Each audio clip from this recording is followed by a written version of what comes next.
당신이 찾던 지식교양? 공평한 뉴스, 국민의 시선? 파격적인 아이디어와 상상력으로 뉴스를 디자인하는 시선뉴스입니다.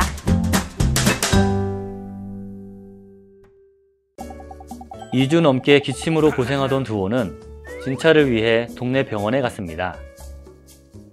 동네 병원에서 진찰을 받은 두오는 단순 감기라는 이야기를 듣지만 혹시나 해서 폐렴이 아닌지 물어봤습니다. 하지만 병원은 재차 단순 감기 증상이라고 대답했고 이에 안심한 두오는 집으로 돌아왔습니다. 하지만 다시 2주가 지나도 기침은 호전되지 않았고 걱정이 된 두오는 다른 병원을 찾아가 진찰을 받았습니다. 그런데 이게 웬일인가요? 병원 진찰 결과 두오는 단순 감기가 아니라 폐렴에 걸린 것이었습니다. 심지어 지난 2주간 심한 기침으로 인해 두오의 상태는 더욱 악화된 상태였죠.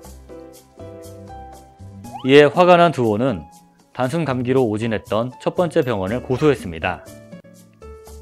과연 병원은 의료과실이 인정될까요? 안녕하세요. 생활법률 김용용입니다. 덕담을 할 때 가장 많이 사용하는 단어 중 하나가 무병장수입니다. 그만큼 오래 사는 것처럼 건강하게 사는 것이 중요한데요.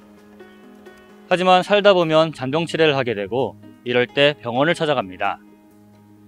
위사리 속 두오도 기침으로 인해 병원을 찾아갔으나 의사의 오진으로 인해 병이 더욱 악화했는데요.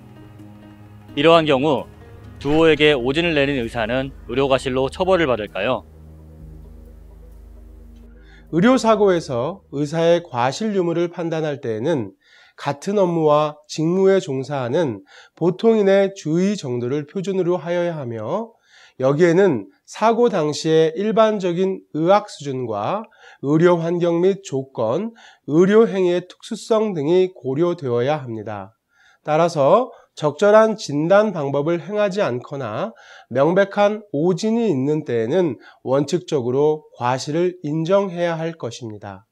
이 사례처럼 두오는 처음부터 스스로 폐렴을 의심하여 진찰을 원했음에도 불구하고 2회에 걸쳐 단순 감기라는 진단을 받았고 결국 다른 병원에서 폐렴이라는 진단을 받았습니다. 더욱이 기간이 경과되어 두오의 상태가 더욱 악화되기까지 하였다면 처음 진단한 병원이 적절한 진단 방법을 행하지 않았거나 오진하여 의사 업무에 종사하는 보통인 수준의 주의 의무를 위반하였다고 할 수 있습니다. 따라서 처음 방문한 병원의 의사는 업무상 과실치상죄로 처벌될 수 있다고 보여집니다. 아플 때 찾아가 진찰을 받고 증상에 맞는 치료를 받는 병원. 우리의 건강을 확인하는 곳인 만큼 의사의 정확한 진료가 요구됩니다.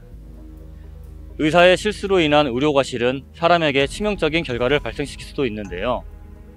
그렇기 때문에 의사들의 더 정확하고 확실한 진료가 필요합니다. 그럼 저는 다음 시간에 찾아오도록 하겠습니다.